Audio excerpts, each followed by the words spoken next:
weekend with a ton of air grade safety people. Yeah, that's OH&S comes. Yeah, I know. And like I said, they might not even talk to you. You might not even know that they've been there. What'll happen is I'll get an email in the morning with a picture of you doing something stupid, or not having your hat on, or not wearing a biz vest, or blah blah safety people will come through, especially if it's close to Calgary, right? Safeway safety people will come through, like they all come through.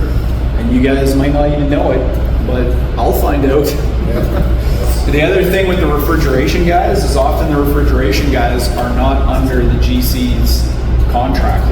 They're contracted direct to the grocery store, which basically means they can do whatever the fuck they want, and there's nothing the GC can do about it. So here's what'll happen. He'll go and yell at one of those guys or say, hey man, put your hard hat on, and the refrigeration guy will be like, go fuck yourself.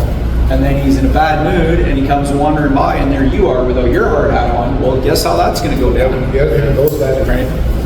So, you know, just because you're getting in trouble for something doesn't necessarily mean it's because he's mad at you. He might be mad at somebody else, but he has no power over that other person. But he does have power over you, so now he's going to come yell at you because he can, right? So, again, it's just better to have the stuff on and then you don't have to worry about it. And then as far as scope of work goes, they should really not have any say in the scope of work, right? And this is a big problem with these guys in Chestermere because they like to make up things on the fly in the middle of the night, and that is not how we operate.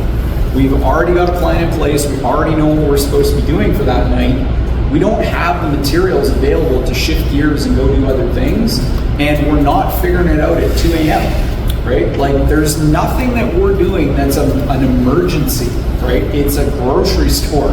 So, yeah, if you run into problems with those guys, you can't argue with them. All you can do is say, listen, this is what my employer has instructed me to do tonight, and if you want me to do something different, you're gonna have to contact them, and you probably can't get a hold of them tonight because it's 2 a.m. and they're asleep, they work days, right? That's all you can do. And if they really dig their feet in and say, nope, you can't do this, you can't do it. Like, don't fight with them. You're not gonna win that argument, right? Then you got to send an email to us and say, hey, here's what happened. You know, send it to that guy too. You know, I was in the vestibule working as we, you know, discussed, and then this guy came and stopped me and said there's new information. You don't know, right? It's a struggle to get the communication from these guys a lot of the time, right? Like, we didn't even have the fixture drawing that showed that we were supposed to relaminate the pharmacy. It wasn't until they started chirping us saying that we've got to do this work that we're like, guys, what are you talking about? And then they're like, oh, by the way, here's the drawing that shows that you have to do it. It's like, all right, I guess we'll figure it out now, right? So like, this kind of stuff happens all the time. Most of the time, they just leave us alone to do our work, right? Most of the time, we check with them ahead of time. We've got a plan. We execute our plan. Everything's fine. It's rare that you run into the problem that you ran into with Buddy trying to rip the MDF down or doing whatever the hell he was doing. It doesn't happen very often.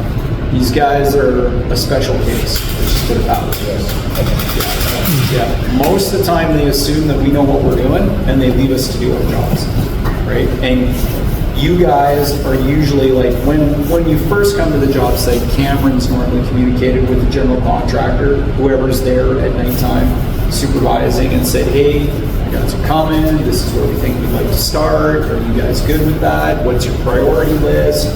Where are you working? How's the flow of the job? Kind of have those sort of conversations, have a general idea of where you're meant to start. But then once you guys are there, then you are to be communicating with these guys saying, hey, tomorrow I think we're going to work in this area. Is it going to be okay if we're there? Are the plumbers going to be out of the way? Are the electricians going to be done? Are the flooring guys going to be out of the way?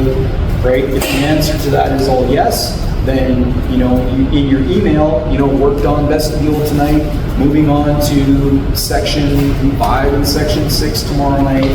You know, have your conversation with Cam about whatever materials you think you might need, or well, not materials, but whatever problems that you foresee, you know, your discussion about what's going on the job site, and just sort of coordinate, right? That's how it's meant to go.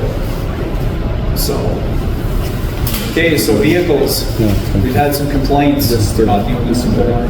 I sent it to Greg. The cleanliness of the vans. Vans are not garbage cans. Right. So I know I got into the Cube van before any of you guys were here.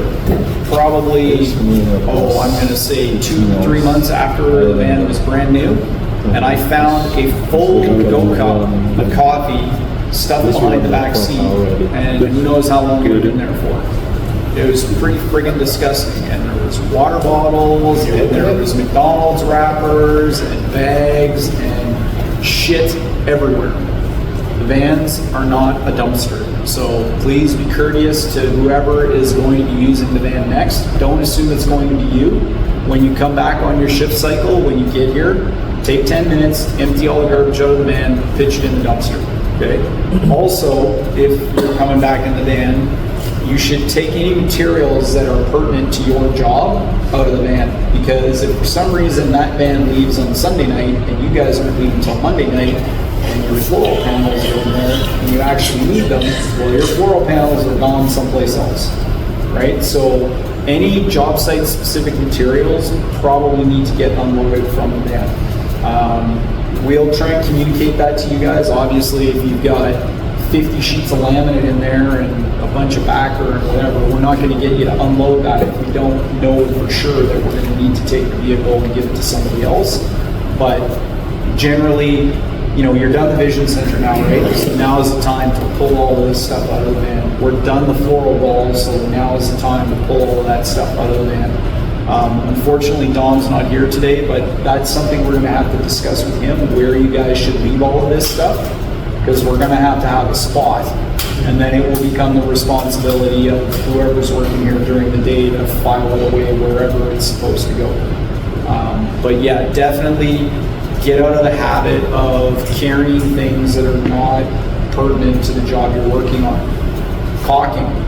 If you've got a color matched or a color matched caulking for a job that you're working on and you're going to a different job, take it out of your caulking kit, because somebody else might be going to that job, and if you've got 3/4 of a tube and we need a half tube to finish and we don't have one here and you're 3 hours down the road, it's a problem.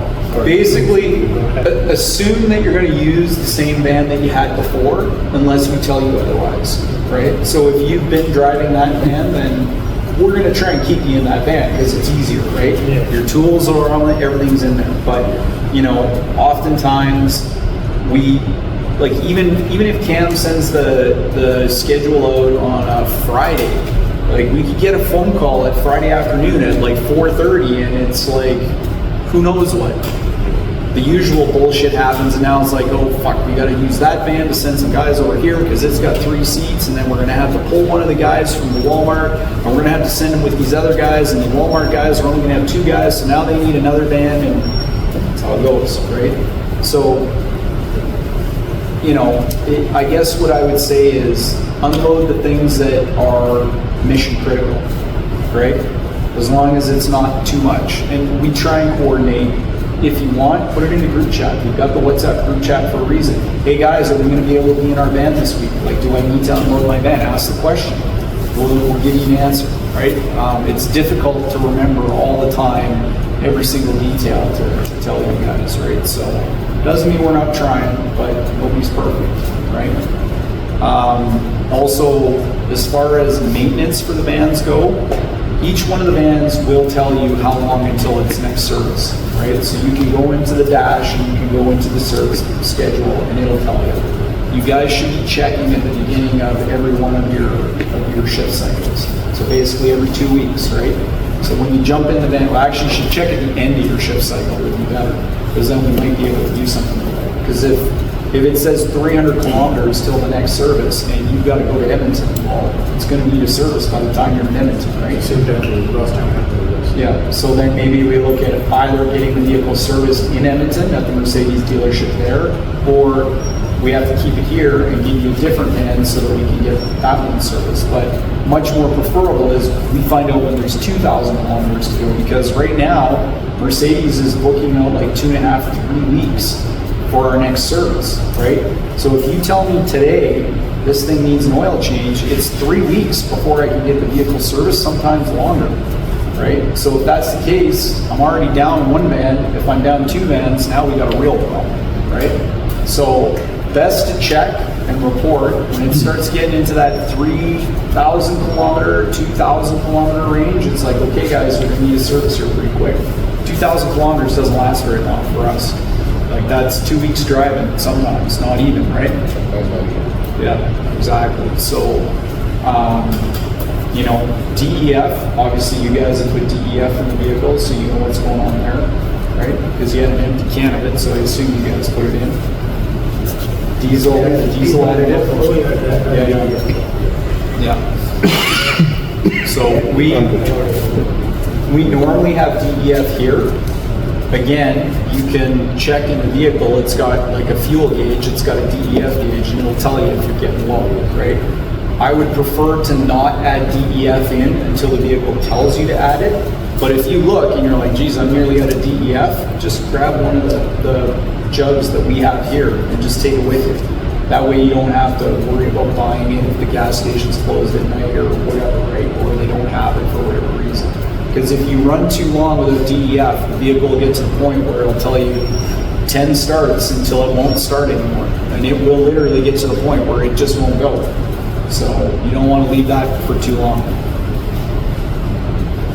Okay? And then as far as servicing goes, they're all, like that one is under warranty still. The other white one is off of its main warranty, but it still has warranty on all of the diesel emission stuff. The brown one obviously is not under warranty anymore, but generally we just take them to the Mercedes dealership. They're the ones that are best equipped to deal with the vehicles. They've got the proper scanners, if there's error codes, all that kind of stuff. And if you're having any problems with the vehicles, like the one that you sent, something about the braking system, did that warning ever come on again? No. No? Just, yeah. So it could have been bugs. I'm not even joking. Like, because there's a sensor somewhere, and if it gets enough interference, it'll say, hey, I can't get a clear reading. So, and sometimes they're just cranky. It's just how it is. So, check engine lights come on. Most vehicles, if an error code is thrown, it'll put up a check engine light. And if it goes through 3 ignition cycles and it doesn't get the same error from the sensor that failed, the check engine light will disappear. So right now the dually's got the check engine light on. It was on the last time I drove it, and then it went off, and now it's come back on again. So probably we need a NOx sensor or something. I don't know. If it's going on and off, you need to let us know. If it goes on and it stays on, you can't keep driving the vehicle. It has to go in for service, because eventually if it stays on for long enough, it will cause problems with other parts of the vehicle, right? So we'll pack up a NOx, or we'll pack up a catalytic converter, or our diesel particulate filter will get packed up, or who knows what will happen. Like, there's all sorts of stuff that can go wrong with the vehicle that start to complicate it. So, okay.